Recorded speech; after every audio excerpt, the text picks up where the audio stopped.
안녕하십니까. 자, 이번엔 여러분들이 2013년 11월 16일 날 치루어진 제15회 경비지도사 제2차 경호학 기출문제를 해설하는 걸로 보도록 하겠습니다. 여기 나와 있는 경호학 부분은 난이도로 보면 중급보다는 조금 더 쉽습니다. 오히려 상당히 쉽게 출제가 된 편이고요. 또 특이하게 단답형 문제도 많이 나왔어요. 이 단답형 문제가 또 쉬우면 쉬운데, 단답형 문제가 나왔는데 이상한 문제가 나오면 답을 못하죠. 근데 여기는 그렇지는 않습니다. 그래서 단답형 문제도 많은데 좀 난이도는 좀 쉬운 편이고, 기출문제 논점하고 같은 문제가 많이 나왔어요. 그래서 기출문제만 잘 보시더라도 어느 정도 점수는 맞습니다. 근데 2차이기 때문에 고득점 하셔야 되죠. 그건 좀 문제가 있습니다. 그리고 이제 뭐 경호학에서 문제가 되는 것 중에 하나가 교재를 출간하는 교수님들이나 강사들이 사용하는 그 용어가 이 뭐 저작권법이나 뭐 이런 여러 가지 문제 때문에 약간씩 달라요. 그래서 뭐 똑같은 말인데도 불구하고 뭐 사람마다 좀 다른 용어를 씁니다. 그런 것들을 좀 유념해서 봐두셔야 됩니다. 그리고 경호학 40문제 안에도 문제의 말은 다른데 원래 묻는 내용은 똑같은 게 있어요. 여러분이 이제 보시다 보면 아십니다. 중복되는 문제가 좀 있죠. 그리고 이제 이 경호학이라 하더라도 여러분들 알다시피 이제 대통령 등의 경호에 관한 법률이나 몇 개 법률이 있죠. 그리고 이제 국가 대테러 활동 지침 같은 이런 것들은 여러분들이 이제 조문을 꼼꼼하게 봐두셔야 돼요. 그래야만 문제를 풀 수가 있어요. 그래서 지금 제가 강의하는 경호학뿐만 아니라 경비업법이나 민간경비론 이 세 과목이 다 비슷한 조문을 지금 이렇게 보는 경우들이 많죠. 그래서 그 조문들을 여러분들이 반복 학습해 주셔야만 합니다. 특히 숫자에 좀 유념하셔야 되죠. 자, 그럼 수험 대책이 어떻게 될까? 어차피 이제 가장 기본은 공부에는 왕도가 없다라고 합니다. 이제 그 중에 가장 중요한 것은 기본 수업입니다. 요약집을 아주 간단하게 봐가지고 해소를 시키려고 하시는 분들이 아직도 많습니다. 그리고 이제 단권화 교재, 이것도 이제 에듀피디에서 올해 나올 수 있으면 최대한 나오게 해볼 텐데요.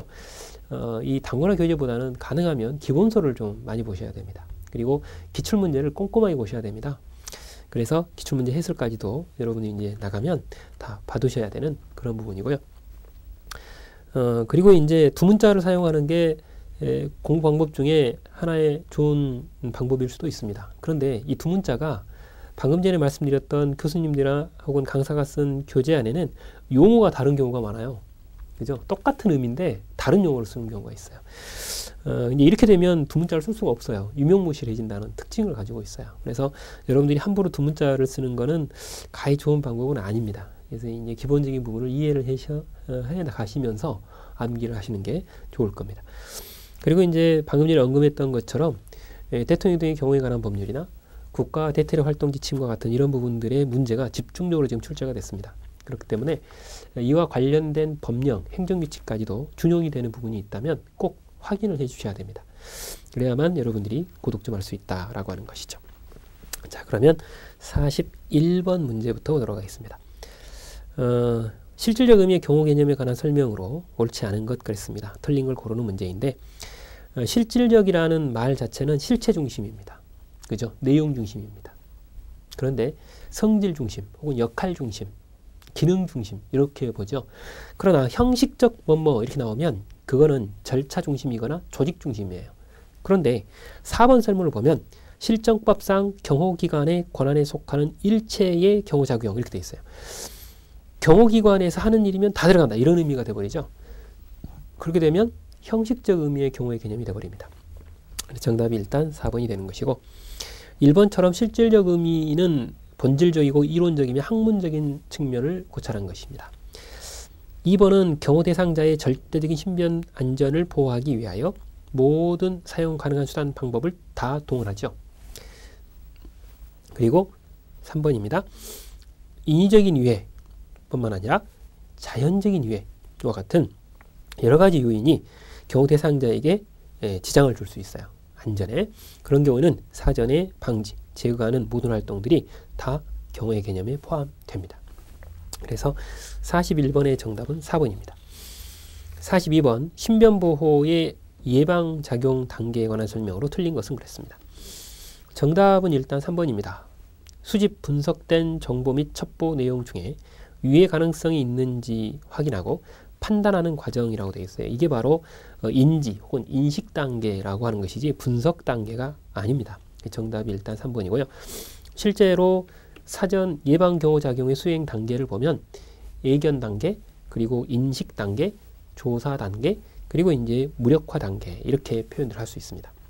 근데 교재에 따라서는 예측 단계, 인지 단계, 분석 단계, 억제 단계 이런 용어로 쓰기도 해요. 그래서 앞에 제가 소두에도 말씀드렸죠.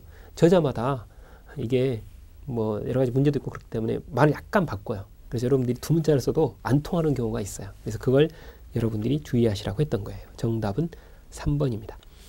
그 다음 43번 각국의 경호기관의 경호 대상자에 관한 설명으로 옳지 않은 것은 그랬어요.